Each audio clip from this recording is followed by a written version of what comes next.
Hello ನಮಸ್ಕಾರ ವೀಕ್ಷಕರೇ, ಪ್ರೇಮ ರೆಸಿಪೀಸ್ಗೆ ಸ್ವಾಗತ. ಇವತ್ತಿನ ಸ್ಪೆಷಲ್ ಸಿಂಪಲ್ ಲಂಚ್ ರೆಸಿಪಿ, ಅದರಲ್ಲಿ ಮಸೊಪ್ಪು ಸಾರು, ಸೈಡ್ ಡಿಶ್ ಆಗಿ ಮೊಟ್ಟೆ ಪಲ್ಯ. ಇದೊಂದೊಳ್ಳೆ ಕಾಂಬಿನೇಷನ್ನು ಫ್ರೆಂಡ್ಸ್. ಹಾಗೆ ಈ ರೆಸಿಪಿನ ನೀವು ಲಂಚ್ ಬಾಕ್ಸ್ಗೂ ತೊಗೊಂಡೋಗ್ಬೋದು. ತುಂಬ ಚೆನ್ನಾಗಿರುತ್ತೆ, ಮಾಡೋದು ತುಂಬ ಸುಲಭವಾಗಿ ಮಾಡ್ಕೊಳ್ಬೋದು. ಬನ್ನಿ ಮಾಡೋ ವಿಧಾನ. ಮೊದಲನೇದಾಗಿ ಎಲ್ಲ ಮಿಕ್ಸ್ ಆಗಿರೋಂಥ ಸೊಪ್ಪು ತೊಗೊಂಡಿದ್ದೀನಿ. ಅಂದರೆ ಪಾಲಕು, ಮೆಂತ್ಯ ಸೊಪ್ಪು, ಸಕ್ಕೊತ್ತೆ ಈ ರೀತಿ ಎಲ್ಲ ಮಿಕ್ಸ್ ಮಾಡ್ಕೊಂಡಿದ್ದೀನಿ. ಅದನ್ನು ನೀಟಾಗಿ ಬಿಡಿಸಿ ನಂತರ ಉಪ್ಪು ಹಾಕಿರೋ ಅಂಥ ನೀರಲ್ಲಿ ತೊಳೆದು ನಾನು ಕಟ್ ಮಾಡ್ಕೊಂಡಿದ್ದೀನಿ. ನೀವು ಅಂಗಡಿನಲ್ಲಿ ಕೇಳಿದ್ರೆ ಅವರೇ ಮಿಕ್ಸ್ ಮಾಡಿ ಎಲ್ಲ ಕೊಡ್ತಾರೆ, ಅದನ್ನು ತಂದು ಮಾಡ್ಬೋದು. ಈಗ ಕುಕ್ಕರಲ್ಲಿ ಸೇರಿಸ್ಕೊಳ್ಳೋಣ. ಕುಕ್ಕರಲ್ಲಿ 2 ಗ್ಲಾಸ್ ನೀರನ್ನು ಬಿಸಿ ಮಾಡ್ತಿದ್ದೀನಿ. ಅದರಲ್ಲೇ 100 ಗ್ರಾಮಷ್ಟು ತೊಗರಿಬೇಳೆನ ನೀಟಾಗಿ ತೊಳೆದು ಹಾಕ್ಕೊಳ್ತಿದ್ದೀನಿ. ಹಾಗೆ ಸ್ವಲ್ಪ ದೊಡ್ಡ ಸೈಜಿನ ಈರುಳ್ಳಿ 1 ಸೇರಿಸ್ಕೊಳ್ತಿದ್ದೀನಿ. ನಂತರ 1 ಗಡ್ಡೆಯಷ್ಟು ಬೆಳ್ಳುಳ್ಳಿನೂ ಹಾಕ್ಕೊಳ್ತೀನಿ. ಹಾಗೆಯೇ ಖಾರಕ್ಕೆ 10 ಅಥವಾ 12 ಹಸಿಮೆಣಸಿನ್ಕಾಯಿ ಹಾಕ್ತಿದ್ದೀನಿ. ನೋಡಿ, ಇದು ಖಾರ ಕಡಿಮೆ ಇದೆ, ಅದರಿಂದ ನಾನು ಹೆಚ್ಚಿಗೆ ಹಾಕ್ಕೊಂಡಿದ್ದೀನಿ. ಹಾಗೆಯೇ ಇದರಲ್ಲಿ 2 ಟೊಮೊಟೊನ ಸೇರಿಸ್ತಾ ಇದ್ದೀನಿ. ಕಾಯಿ ಟೊಮೊಟೊ ಇದ್ದರೆ ಹಾಕ್ಕೊಂಬಿಡಿ, ಇನ್ನೂ ರುಚಿಯಾಗಿರುತ್ತೆ. ಅದಾದ ನಂತರ ನಾವು ಕ್ಲೀನ್ ಮಾಡಿಟ್ಟಿದ್ವಲ್ಲ ಸೊಪ್ಪು, ಅದನ್ನು ಸಹ ಸೇರಿಸ್ಕೊಳ್ಳೋಣ. ನೀವು ಒಂದೇ ವೆರೈಟಿ ಸೊಪ್ಪು ಹಾಕೋ ಬದಲಾಗಿ ಈ ರೀತಿ ಮಿಕ್ಸ್ ಮಾಡಿ ಹಾಕ್ಕೊಂಡ್ರೆ ಸಾಂಬಾರು ರುಚಿ ಚೆನ್ನಾಗಿರುತ್ತೆ. ಹಾಗೆ 1 ಟೀ ಸ್ಪೂನಷ್ಟು ಎಣ್ಣೆ, ಅಡುಗೆಗೆ ಹಾಕೋವಂಥ ಎಣ್ಣೆ. ನೀವು ಅಡುಗೆ ಎಣ್ಣೆ ಬದಲಾಗಿ ಹರಳೆಣ್ಣೆ ಹಾಕ್ಕೊಂಡ್ಬಿಟ್ರೆ ಇನ್ನೂ ಚೆನ್ನಾಗಿ ಕಟ್ಟು ಬಿಟ್ಕೊಳ್ಳುತ್ತೆ. ಈಗ ಮಿಕ್ಸ್ ಮಾಡಿ ಕುಕ್ಕರ್ ಲಿಡ್ಡನ್ನು ಕ್ಲೋಸ್ ಮಾಡಿ 2 ಅಥವಾ 3 ವಿಸಿಲ್ ಕೂಗಿಸ್ಕೊಳ್ಳಿ. ಅಂದರೆ ನಿಮ್ಮ ಕುಕ್ಕರ್ ಮೇಲೆ ಡಿಪೆಂಡ್ ಆಗುತ್ತೆ. ಓಕೆ, ಅಷ್ಟರಲ್ಲಿ ನಾವು ಕಾಯನ್ನು ರುಬ್ಕೊಳ್ಳೋಣ. ಚಿಕ್ಕ ಮಿಕ್ಸಿ ಜಾರಲ್ಲಿ ಅರ್ಧ ಕಪ್ಪಷ್ಟು ತೆಂಗಿನಕಾಯಿ ಹಾಕಿ ನೀರು ಸೇರಿಸಿ ನುಣ್ಣಗೆ ರುಬ್ಕೊಳ್ತೀನಿ. ನೋಡಿದ್ರಲ್ಲ, ಅಷ್ಟರಲ್ಲಿ ನಮಗೆ ಸೊಪ್ಪು ಬೆಂದೇ ಹೋಯಿತು. ಇದರಲ್ಲಿ ನೀರು ತುಂಬಾ ಹೆಚ್ಚಿಗೆ ಇದೆ, ಹೀಗೇ ನಾವು ಮಸಿಯೋದಕ್ಕಾಗೋದಿಲ್ಲ. ಅದರಿಂದ ಈ ನೀರು ಪೂರ್ತಿಯಾಗಿ ಒಂದು ಬೌಲಲ್ಲಿ ತೆಗೆದಿಟ್ಕೊಳ್ತೀನಿ. ನಂತರ ಒಂದು ಮಸಿಯೋ ಕೋಲೋ ಇಲ್ಲಾಂದರೆ ಒಂದು ಸ್ಮ್ಯಾಶರೋ ತೊಗೊಂಡು ನೀಟಾಗಿ ಸ್ಮ್ಯಾಶ್ ಮಾಡ್ಕೊಳ್ಳಿ. ನೀವು ಇದನ್ನು ಮಿಕ್ಸಿ ಜಾರಲ್ಲಿ ಹಾಕಿ ಗ್ರೈಂಡ್ ಮಾಡ್ಕೊಳ್ಳೋಂಗಿದ್ರು ಮಾಡ್ಕೊಳ್ಬೋದು. ಆದರೆ ತುಂಬ ನುಣ್ಣಗೆ ಮಾಡಬಾರ್ದು, ತರ್ತರಿಯಾಗೆ ಮಾಡ್ಕೊಳ್ಬೇಕು.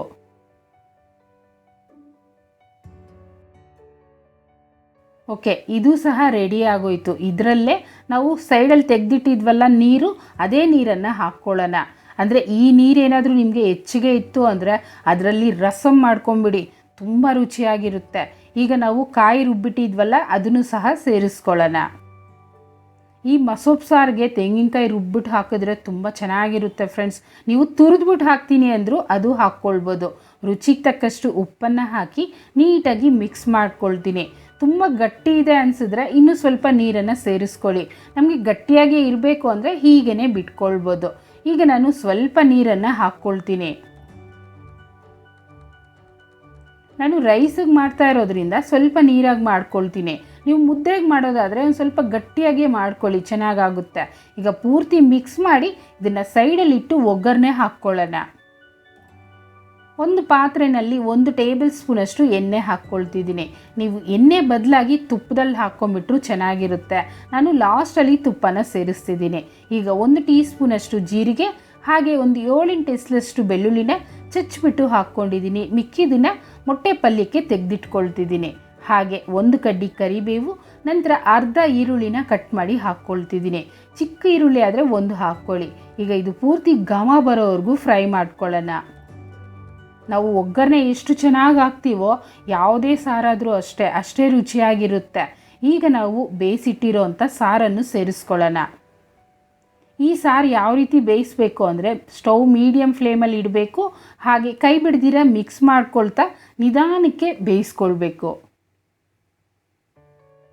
ನೋಡಿದ್ರಲ್ಲ, ಫೈನಲಿ ನಮಗೆ ರುಚಿಯಾದಂಥ ಮಸೊಪ್ಪು ಸಾರು ರೆಡಿ ಆಗೋಯ್ತು. ತುಂಬ ಸಿಂಪಲಾಗಿ ಮಾಡ್ಬೋದಲ್ವ. ಇದನ್ನು ಸೈಡಲ್ಲಿ ಇಟ್ಟು ಈಗ ಮೊಟ್ಟೆ ಪಲ್ಯ ಮಾಡ್ಕೊಳ್ಳೋಣ.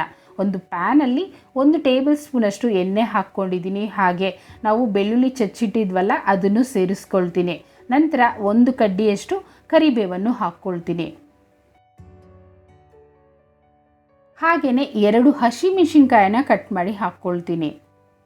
ಇದು ಘಮ ಬರೋವರೆಗೂ ಫ್ರೈ ಮಾಡ್ಕೊಳ್ಳೋಣ. ಮೊಟ್ಟೆ ಪಲ್ಯ ಅಂತೂ ತುಂಬ ಸಿಂಪಲಾಗಿ ನಿಮಗೆ ಮಾಡಿ ತೋರಿಸ್ತಿದ್ದೀನಿ. ರುಚಿನೂ ಅಷ್ಟೇ ಚೆನ್ನಾಗಿರುತ್ತೆ. ಇದರಲ್ಲೇ ಚಿಕ್ಕದು 1 ಈರುಳ್ಳಿ ಕಟ್ ಮಾಡಿ ಹಾಕ್ಕೊಳ್ತಿದ್ದೀನಿ. ಈ ಈರುಳ್ಳಿನೂ ನಮಗೆ ಮೆತ್ತಗಾಗಬೇಕು. ನೀವು ಈರುಳ್ಳಿ ಬೇಡ ಅಂದರೂ ತೊಂದರೆ ಇಲ್ಲ, ಹಾಗೇ ಮಾಡ್ಕೊಳ್ಬೋದು, ಅದು ಚೆನ್ನಾಗಿರುತ್ತೆ. ಈಗ ಚಿಕ್ಕದು ಒಂದೇ ಒಂದು ಟೊಮೊಟೊನ ಹಾಕ್ಕೊಳ್ತಿದ್ದೀನಿ. ಈ ಟೊಮೊಟೊನು ಮಿಕ್ಸ್ ಮಾಡ್ಕೊಳ್ಳೋಣ. ನಂತರ ಮೊಟ್ಟೆ ಪಲ್ಯಕ್ಕೆ ಎಷ್ಟು ಬೇಕೋ ಅಷ್ಟು ನೋಡಿಕೊಂಡು ಉಪ್ಪನ್ನು ಹಾಕ್ಕೊಳ್ಳೋಣ. ನೋಡ್ಕೊಂಡು ಹಾಕ್ಕೊಳ್ಳಿ, ಹೆಚ್ಚಿಗೆ ಆದರೆ ಏನೂ ಮಾಡೋಕ್ಕಾಗಲ್ಲ, ಕಡಿಮೆ ಆದರೆ ಬೇಕು ಅಂದರೆ ಇನ್ನು ಸ್ವಲ್ಪ ಹಾಕ್ಕೊಳ್ಬೋದು. ಈಗ 1 ಟೀ ಸ್ಪೂನಷ್ಟು ಬೇಳೆ ಸಾರಿಗೆ ಹಾಕುವಂಥ ಸಾಂಬಾರು ಪುಡಿ ಹಾಕ್ತಿದ್ದೀನಿ. ಬೇರೆ ಏನು ಪುಡಿಗಳನ್ನು ಸೇರಿಸ್ತಿಲ್ಲ ನಾನು, ಬರೀ ಸಾಂಬಾರು ಪುಡಿ ಮಾತ್ರ ಹಾಕಿ ಮಾಡ್ತಿದ್ದೀನಿ. ಈಗ ಪೂರ್ತಿ ಮಿಕ್ಸ್ ಮಾಡಿ ನಾವು ಹೀಗೇ ಪಲ್ಯ ಮಾಡಿದ್ರೆ ತುಂಬಾ ಡ್ರೈ ಆಗಿರುತ್ತೆ. ಅದರಿಂದ ಸ್ವಲ್ಪ ನೀರನ್ನು ಹಾಕ್ಕೊಳ್ತೀನಿ. ಈ ನೀರು ಒಂದು ಸ್ವಲ್ಪ ಕುದಿ ಬರಬೇಕು, ಅಂದರೆ ನೋಡಿ ಈ ರೀತಿ ಕುದೀತಿದೆ ಅಲ್ವಾ, ಇಷ್ಟ ಆದರೆ ಸಾಕು. ಈಗ 4 ಮೊಟ್ಟೆನ ನಾನು ಆಲ್ರೆಡಿ ಬೇಯಿಸಿ ಕಟ್ ಮಾಡಿಟ್ಟಿದ್ದೀನಿ, ಅದನ್ನು ಸೇರಿಸ್ಕೊಳ್ತಿದ್ದೀನಿ. ನೋಡಿ, ನೀವು ಅರ್ಧ ಭಾಗಕ್ಕಾದರೂ ಕಟ್ ಮಾಡ್ಬೋದು, ಅಥವಾ 4 ಭಾಗ ಕಟ್ ಮಾಡ್ತೀನಿ ಅಂದರೂ ಕಟ್ ಮಾಡ್ಕೊಳ್ಬೋದು. ಈಗ ನಿಧಾನಕ್ಕೆ ಮಿಕ್ಸ್ ಮಾಡ್ಕೊಳ್ಳಿ, ಮೊಟ್ಟೆ ತುಂಬ ಮಿಕ್ಸ್ ಮಾಡಿಬಿಟ್ರೆ ಪುಡಿ ಆಗೋಗುತ್ತೆ. ಇಷ್ಟೇ ಫ್ರೆಂಡ್ಸ್, ತುಂಬ ಸುಲಭವಾಗಿ ಮೊಟ್ಟೆ ಪಲ್ಯ ರೆಡಿ ಆಯಿತು. ಇದರಲ್ಲೇ ಒಂದು ಸ್ವಲ್ಪ ಕೊತ್ತಂಬರಿ ಸೊಪ್ಪನ್ನು ಉದುರಿಸ್ಬಿಟ್ರೆ ರುಚಿಯಾಗಿ ಸಿಂಪಲ್ ಮೊಟ್ಟೆ ಪಲ್ಯ.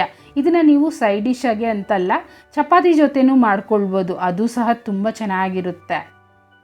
ಈಗ ನಾನು ತಟ್ಟೆನಲ್ಲಿ ಸರ್ವ್ ಮಾಡ್ಕೊಳ್ತೀನಿ.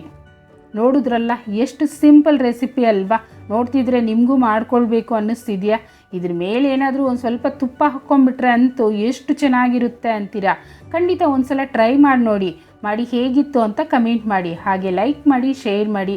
ಚಾನಲ್ನ ಸಬ್ಸ್ಕ್ರೈಬ್ ಮಾಡಲಿಲ್ಲ ಅಂದರೆ ಮೊದಲನೇದಾಗಿ ಚಾನಲ್ನ ಸಬ್ಸ್ಕ್ರೈಬ್ ಮಾಡ್ಕೊಳ್ಳಿ. Thank you.